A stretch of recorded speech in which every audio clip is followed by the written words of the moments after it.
ହାଇଦ୍ରାବାଦ ବିରୁଦ୍ଧ ମୁକାବିଲା ପରେ ସୂର୍ଯ୍ୟବଂଶୀଙ୍କ ବଡ଼ ବୟାନ।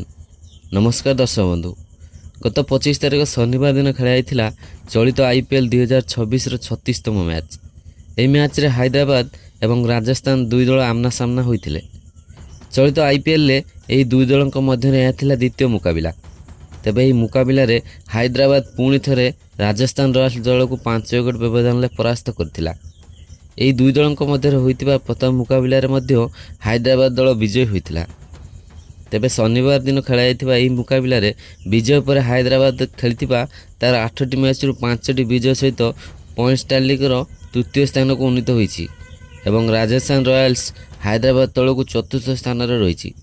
ତେବେ ଏହି ମ୍ୟାଚ୍ରେ ପ୍ରଥମେ ବ୍ୟାଟିଂ କରି ରାଜସ୍ଥାନ ତା'ର ସମ୍ପୂର୍ଣ୍ଣ 20 ଓଭର ଖେଳି 228 ରନ୍ର ଏକ ବିଶାଳ ସ୍କୋର କରିଥିଲା ଏବଂ ହାଇଦ୍ରାବାଦ ସାମ୍ନାରେ 229 ରନ୍ର ଏକ ବୃହତ୍ ଲକ୍ଷ୍ୟ ରଖିଥିଲା।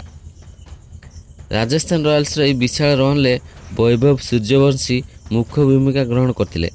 ସେ ମାତ୍ର 37ଟି ବଲ୍ ଖେଳି 12ଟି ଛକା ଏବଂ 5ଟି ଚୌକା ସହାୟତାରେ 103 ରନ୍ର ଏକ ବହୁମୂଲ୍ୟ ପାଳି ଖେଳିଥିଲେ। ହେଲେ ରାଜସ୍ଥାନ ରୟାଲ୍ସର ଏହି ବିଶାଳ ଲକ୍ଷ୍ୟକୁ ହାଇଦ୍ରାବାଦ ଅତି ସହଜରେ 18.3 ଓଭର ଖେଳି 5 ୱିକେଟ୍ ହରାଇ ହାସଲ କରିନେଇଥିଲା। ତେବେ ହାଇଦ୍ରାବାଦର ପାଳିରେ ମୁଖ୍ୟ ଭୂମିକା ଗ୍ରହଣ କରିଥିଲେ ଈଶାନ କିଶାନ। ସେ 31ଟି ବଲ୍ ଖେଳି 11ଟି ଚୌକା ଏବଂ 3ଟି ଛକା ସହାୟତାରେ 64 ରନ୍ର ପାଳି ଖେଳିଥିଲେ। ତେବେ ଏହି ମ୍ୟାଚ୍ରେ ଈଶାନ କିଶାନଙ୍କୁ ମ୍ୟାନ୍ ଅଫ୍ ଦି ମ୍ୟାଚ୍ ଭାବେ ବିବେଚିତ କରାଯାଇଥିଲା।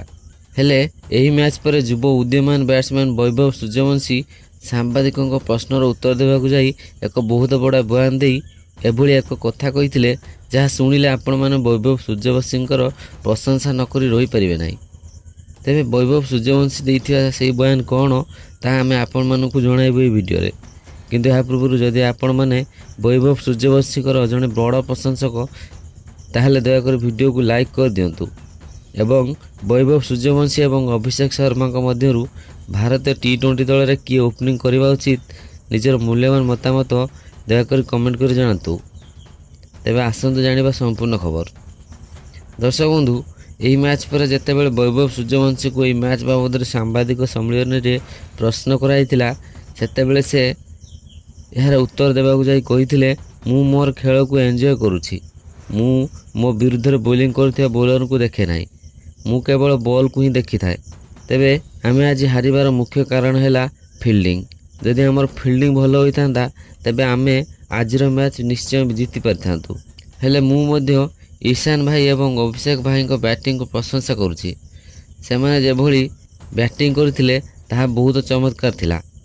ଦୁହେଁ ଭାରତୀୟ ଦଳ ପାଇଁ ମଧ୍ୟ ଚମତ୍କାର ଖେଳ ଦେଖାଇ ଆମ ଭାରତକୁ ବିଶ୍ୱ ଚମ୍ପିଆନ କରାଇଛନ୍ତି।